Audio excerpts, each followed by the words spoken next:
Hello friends, welcome to Let's Learn Chemistry channel. So in this video we will discuss the solid state complete chapter for COD exams. तो total 10 minute की videos रहेगी, इसमें आपका complete COD exams के लिए जितने आपके important questions आने वाले सॉलिड स्टेट के वो सारे थिंग्स डिस्कशन करने वाले हैं। इसके बाद एक PYQs की वीडियोस हो जाएगी। तो आपको सॉलिड स्टेट का जो चैप्टर स्टूडेंट इसमें हम बताएंगे उतना आप इन्हें कर लोगे तो उससे ऐसे क्वेश्चन आने बन जाएंगे। तो वैसे मेनली आपको जैसे हम केमिस्ट्री में स्टार्टिंग मैटर से होती है, तो मैटर क्या बोलते हैं, कोई भी ऐसी चीज़ जिसका क्या होना चाहिए, मास और वॉल्यूम। अब वैसे बेसिकली हम 5 स्टेट्स बोलते हैं जनरल, लेकिन ज़्यादा सॉलिड लिक्विड गैस पढ़ते हो बहुत सारे स्टेट प्लाज्मा भी होती हैं। अब सॉलिड की टाइप्स हैं कि क्रिस्टलाइन सॉलिड्स, एमोर्फोस सॉलिड्स, आपने 2 वर्ड सुने होंगे। जैसे आपने देखा होगा पुरानी बिल्डिंग्स के जो मिरर होते शीशे होते हैं वो नीचे से थोड़े से थिक हो जाते हैं, मोटे हो जाते हैं, अपने आप उसमें से फ्लो करते हो। सुपर कोल्ड लिक्विड जिसको बोला जाता है एमोर्फस सॉलिड।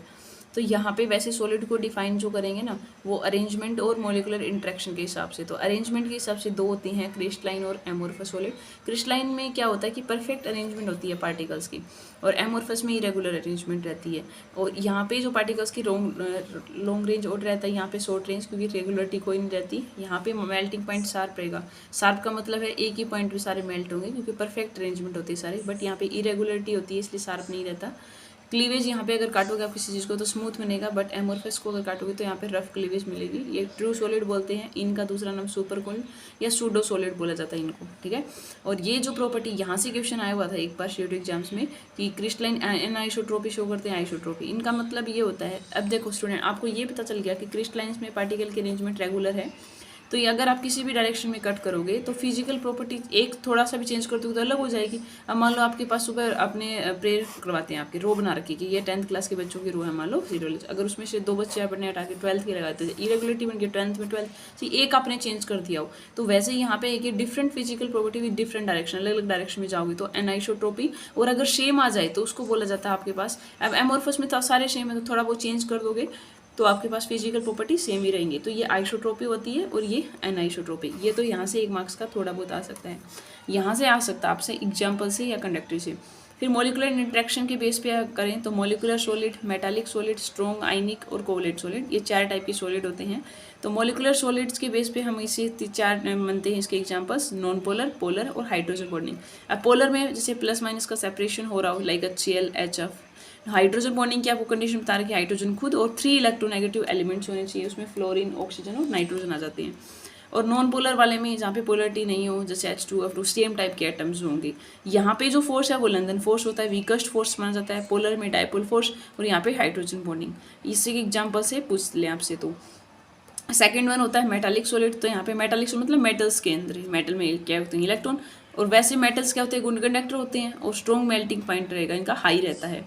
अगर हम इसकी बात करें आयनिक सॉलिड की बात करें तो आयनिक में आयंस बन रहे हैं, इसका मतलब कटायन और अनायन दोनों थिंग्स होगी। इलेक्ट्रोस्टैटिक फोर्स ऑफ अट्रैक्शन होगा, और कंडक्टर होते हैं, और मेल्टिंग पॉइंट इसका हाई रहेगा। लेकिन आपने ये थिंग सुनी होगी, जैसे सपोज आपके पास NaCl एक आयनिक है, बट वो सॉलिड स्टेट में इलेक्ट्रिसिटी कंडक्ट नहीं करता, एक्वस में करता है। एक्वस में जो आयंस ना फ्रीली मूव करते हैं, तो एक्वस स्टेट्स में कंडक्ट करते हैं। फिर आता है कोलेंट। कोलेंट में जैसे कोलेंट सॉलिड्स में बॉन्ड तो कोलेंट हो जाएगा, इक्वल शेयरिंग जो होती है 2 एटम के बीच में। जैसे ग्रेफाइट हो गया, कार्बन की आप जैसे डायमंड भी होता है, ग्रेफाइट भी होता है, जैसे CCl4, ये सारे।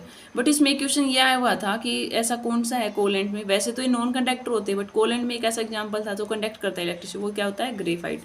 ये क्वेश्चन आता था ना आपका, ग्रेफाइट में कार्बन नॉन मेटल होते हैं, बट ये इलेक्ट्रिसिटी को कंडक्ट करता है, जैसे पेंसिल के आपके नोट में भी होता है। ये आप एक्टिविटी करते भी थे 8th क्लास में। उसके बाद हमें पढ़नी है, जब भी आप सॉलिड्स जो अरेंजमेंट्स पढ़ते हो तो 1 डायमेंशनल, 2 डायमेंशनल, 3 पहले फ्रंट डी की एक होगा अरेंजमेंट, 2D मतलब 2 डायमेंशन में रख रखे हैं, 3D में मतलब 3 डायरेक्शन में हो गया, XYZ में, ठीक है। उनके एटम के बीच में आप सेम टाइप की रख रहे हो एटम, और यहाँ पे 2 पॉसिबिलिटी हो सकती हैं। फिर उसके अकॉर्डिंग ये देखना आपको, सिंपल क्यूबिक में 2 डायमेंशन में अगर कोऑर्डिनेशन नंबर 4 है और A टाइप की अरेंजमेंट है तो क्या होगा, अगर AB टाइप की अरेंजमेंट है तो कोऑर्डिनेशन नंबर 6 HCP में 2 डायमेंशनल। फिर 3D में क्यूबिक में 2 टाइप की वॉइड बनती है, टेट्राहेड्रल, ऑक्टाहेड्रल। जैसे एटम अरेंज कर दिया ना आपने, तो यहाँ पे जो स्पेस रहता है ना, आपसे 2 वॉइड बनाई जाती है, कोऑर्डिनेशन नंबर यहाँ 4 रहता है। फिर सिंपल क्यूबिक हम सिमेट्री के बारे में पढ़ रहे हैं, क्यूब आपने कोई भी बना ली तो ये अल्फा बीटा गामा एंगल हो जाते हैं, और ये लेंथ हो जाती है ABC। अब यहाँ आपको बताना चाहिए, क्यूब में अगर एटम कॉर्नर पे है तो टोटल 8 कॉर्नर रहेंगे एटम के, बॉडी पे रहेगा तो 1 ही रहेगा सेंटर में, फेस सेंटर में 6 हो जाएंगे, जैसे 1 2 3 4 5 और 1 तो 6 सेंटर ऑफ फेस। ठीक है। और इनका कॉन्ट्रीब्यूशन करोगे तो 1/8 हो जाएगा, बॉडी का 1 ही, और फेस के ऊपर 1/2। तो ये एजेस के ऊपर करोगे तो टोटल एटम 12 होते हैं, कॉन्ट्रीब्यूशन 1/4, ये याद रखना है। फिर यहाँ से क्वेश्चन है, यहाँ से वाले टेबल से 1 मार्क्स का क्वेश्चन हर एक बार देखा जाता है। तो पॉसिबिलिटी है जैसे प्रीमेटिव, नॉन प्रीमेटिव यूनिट चल वो होती है जहाँ पे एटम सिर्फ कॉर्नर पे ही हो, और कॉन्ट्रीब्यूशन 1/8 × 8 करोगे तो 1 आ जाएगा टोटल एटम का। अब यहाँ पे क्या होता है, नॉन प्रीमेटिव में वो आपके पास FCC भी हो सकती है, BCC भी हो सकती है, एस सेंटर्ड भी हो सकती है, डिफरेंट टाइप की। आपके सिलेबस में CO2 UG के लिए 2 ही हैं, बॉडी सेंटर्ड और फेस सेंटर्ड। अब यहाँ पे 7 प्रीमेटिव के स्टैटिक्स हैं, ये आपको याद रखनी है। इसकी ट्रिक्स ये भी कर सकते हो, हमने सीटोमेस्टिटी बना रखी, कुछ भी कर लो आप, ये क्यूट अवर मेथड कर लो, बहुत सारी ट्रिक्स होती है अलग अलग जो आपको अच्छा लगे।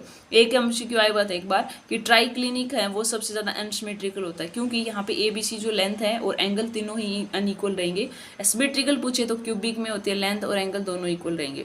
ऐसे ही फिर क्यूबिक के बाद टेट्रागोनल में लेंथ आपके पास एक लेंथ इक्वल नहीं होती और एंगल सेम रहेगा। क्यूबिक, टेट्रागोनल, ऑर्थोरोमिक में एंगल तीनों का सेम रहता है, ऐसे याद रखना आपको। फिर रोम्बोएडल का जाएगा, मोनोक्लिनिक का एक, और फिर इसमें हेक्सागोनल में एंगल एक 120 होता है। ओके, तो ये करना है। प्रीमेटिव यूनिट सेल्स में पोजीशन बता दी, कॉर्नर पे क्या होगा। फिर आपको इसमें क्या पूछ ले सकते हैं आपसे, ये पैटर्न निकलवा लेंगे। ये पैकिंग फ्रैक्शन का सबसे इंपॉर्टेंट याद रखना है स्टूडेंट्स आपको, ठीक है। और ये जैसे आपको मान लो इतनी वैल्यू आई है 52.4, एम्प्टी स्पेस पूछे तो 100 में से सब्ट्रैक्ट करना है, तो 47.6 हो जाएगी। कोऑर्डिनेशन नंबर 6 हो जाएगा। फिर बॉडी सेंटर में 8 कॉर्नर पे, 1 बॉडी पे, तो टोटल एटम 2 हो गए। ये रेडियस का फार्मूला है, या रेडियस पूछ सकते हैं, या पैकिंग फ्रैक्शन, या कोऑर्डिनेशन नंबर, इन 3 चीज़ों में से एक आपको मिल जाएगी।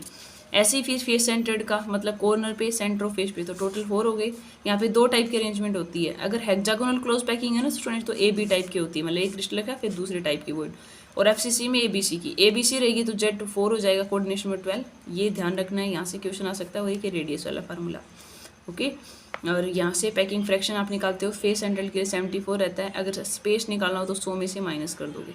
ऐसे ही ऑक्टाइडल टेट्राइडल में रिलेशन पूछे तो टेट्राइडल 2 टाइम्स रहेगी। अगर मान लो ऑक्टाइडल आपके पास 4 है तो टेट्राइडल क्या हो जाएगी, 8 हो जाएगी। ये समरी है, ये यहाँ से ये याद रख लोगे तो 1 नंबर का काम हो जाएगा आपका। 4 नंबर के क्वेश्चन आते हैं वैसे, एक क्वेश्चन की वेटेज रहेगी 4 मार्क्स की। जैसे प्रीमेटिव में ओनली कॉर्नर पे थे तो Z की वैल्यू 1 हो गई, 8 कॉर्नर होते हैं, A टाइप के अरेंजमेंट, पैकिंग फ्रैक्शन की value, cubical void, coordination number और रेडियस का फार्मूला, सिंपल। बॉडी सेंटर्ड के लिए टोटल 2 थे, बॉडी का मतलब है कॉर्नर पे plus centre of face, body centre पे एक बॉडी पे रहता है, वो कॉर्नर का करोगे तो 1/8 × 8 2 आ जाएगा। ऐसे ही इसमें 8 कॉर्नर हो गए और एक बॉडी सेंटर्ड, A टाइप के अरेंजमेंट, पैकिंग फ्रैक्शन 68 होता है। क्यूबिकल वॉइड वैसे इसमें डिफाइन नहीं करते एक्जैक्टली, या डिस्टोर्टेड ऑक्टाइडल बोल सकते हैं। कोऑर्डिनेशन नंबर 8 रहता है बॉडी वाले में, √3 = 4R ये वैल्यू है। यहाँ से आप रेडियस निकाल सकते हो लेंथ की हेल्प से। फेस सेंटर्ड में Z की वैल्यू 4 हो जाती है, मतलब कॉर्नर और सेंटर ऑफ फेस पे, ABC अरेंजमेंट, पैकिंग फ्रैक्शन की वैल्यू 74, टेट्राइडल अगर 8 है तो ऑक्टाइडल 4, ये बताया था अभी कोऑर्डिनेशन नंबर, और ये रेडियस का फार्मूला √A = 4R। HCP में 3 डायमेंशनल में Z की वैल्यू 6, अरेंजमेंट्स फ्रैक्शन की वैल्यू याद रखनी है। FCC और HCP दोनों में रहता है। टेट्राइडल का डिफरेंस यहाँ पे 8 है तो ये 12, ऑक्टाइडल 6, कोऑर्डिनेशन नंबर, ये वाले टेबल याद रख लोगे। और एक जो आपको पीछे बताए थे कि यहाँ से क्वेश्चन पॉसिबिलिटी है, एक इस पोर्शन से या इससे, तो 4 टाइप की पॉसिबिलिटी है। और पैकिंग फ्रैक्शन वाला पूछे। फिर लास्ट में डिफेक्ट आते हैं आपके पास, तो डिफेक्ट 2 टाइप के होते हैं, लाइन डिफेक्ट और पॉइंट डिफेक्ट। फिर जो इसमें पॉइंट डिफेक्ट 2 टाइप के, स्टिकोमेट्रिक, नॉन स्टिको। स्टिकोमेट्रिक में 2 आते हैं, यहाँ से क्वेश्चन आया हुआ है कई बार, फ्रैंकल डिफेक्ट और शॉर्ट की डिफेक्ट। तो शॉर्ट की वाले में क्या होता है आपका, एग्जाम्पल देखिए अगर आपसे पूछ लें, साइजेस का इसमें ओवरऑल कैटाइन 9 की सेम रहेगी, बट फ्रैंकल में डिफरेंस रहता है, कैटाइन की छोटी साइज होती है, 9 की बड़ी होती है। बट इसमें एक्सेप्शन होता है, AgBr दोनों में मिलता है, फ्रैंकल और शॉर्ट की में। यहाँ डेंसिटी घट जाती है, बट यहाँ पे उसी जो स्पेस ऑक्यूपाई कर लेते हैं जगह को छोड़कर उसी बीच में, तो मतलब घटती बढ़ती नहीं है, यहाँ पे सेम रहेगी। फिर ये आपके स्टिकोमेट्रिक में एक इम्प्योरिटी होता है, एक मेटल एक्सेस होता है, एक डेफिशिएंसी, नाम से भी पता चल रहा होगा। इम्प्योरिटी में मान लो सोडियम क्लोराइड है, आपने सोडियम क्लोराइड की मिला दिया और किसी चीज़ की मिला दी, इम्प्योरिटी बढ़ गई। मेटल एक्सेस, मेटल पहले से तो और इलेक्ट्रॉन एक्सेस उसमें हो जाए, तब की एग्जांपल दे रखी। इसमें F सेंटर प्रोवाइड जो कलर प्रोवाइड करता है, ये एग्जांपल भी जैसे लिथियम क्लोराइड का पिंक हो गया, पोटेशियम क्लोराइड का लिली का, NaCl का येलो है। वैसे ही मेटल डिफेक्ट आपके जैसे फेरिक ऑक्साइड में थोड़ा सा डिफरेंस होता है, मेटल में ये वाले थिंग्स हैं। डेफिशिएंसी, डेंसिटी का फार्मूला वैसे मास बाई वॉल्यूम होता है ना, और ओवरऑल फार्मूला न्यूमेरिकल के लिए याद रखना है, Zm/AQ बनी, Na अवेगेद्रो नंबर जिसकी वैल्यू 6.022 10⁻23, A हो जाएगी लेंथ, और ये Z एटॉमिक नंबर हो जाएगा आपका m मास से। फिर लास्ट वाला जो टॉपिक रहता है इस यूनिट का, इलेक्ट्रॉनिक प्रॉपर्टी से अलग अलग पढ़ा है आपने फिजिक्स में भी, conductor, semi conductor, insulator.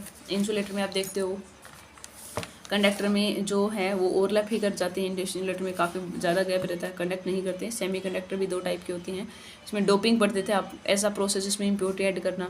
N type और पी टाइप का बनेगा। एन टाइप जब एक्सेस वाले 15 ग्रुप वाले मिला दो आप, ठीक है, 30 उसमें 14 वाले में, अगर 14 वाले में 13 वाले मिला दो जहाँ पे डेफिशिएंसी है तो एन टाइप पी टाइप बन जाएगा, ठीक है। यहाँ एक्सेस इलेक्ट्रॉन की रहती है, यहाँ होल की। फिर मैग्नेटिक प्रॉपर्टी पढ़ते थे, पैरा, डाई, फेरो, फेरी। पैरा जहाँ पे अनपेड इलेक्ट्रॉन से जो भी अट्रैक्ट कर सकते थे, और जो डाई है वो पेड इलेक्ट्रॉन से। फिर फेरो का देखते थे, एंटी फेरो में ओवरऑल स्पिन 0 हो जाती थी, ठीक है, रिपेल करेंगे ऐसे। तो ये ओवरऑल है स्टूडेंट्स। तो यहाँ से एक आए तो यहाँ से क्वेश्चन बन सकता है, और इस वाले पोर्शन से ये वाला सबसे इंपॉर्टेंट है, यहाँ से या पैकिंग फ्रैक्शन वाले क्वेश्चन से पूछेंगे आपसे। एफसीसी या बीसीसी का क्या होगा, ये वाले टेबल और ये। तो ये that's all about solid state. तो एक नेक्स्ट वीडियोज़ हम पीवाईक्यू के ले आएंगे, जिसमें CU2 के 3-4 सालों के पेपर देख लेंगे सॉलिड स्टेट से किस टाइप के और क्वेश्चन आए हुए हैं, ठीक है। नेक्स्ट वीडियोज़ में हम कवर करने वाले हैं सरफेक्स केमिस्ट्री। तो अगर स्टूडेंट्स आपको हेल्प मिल रही है तो आप ज़रूर लाइक, शेयर और सब्सक्राइब करें, ताकि हमें और मोटिवेशन मिले और ज़्यादा आपके लिए वीडियोज़ हम लेके आएंगे स्टूडेंट्स, ठीक है।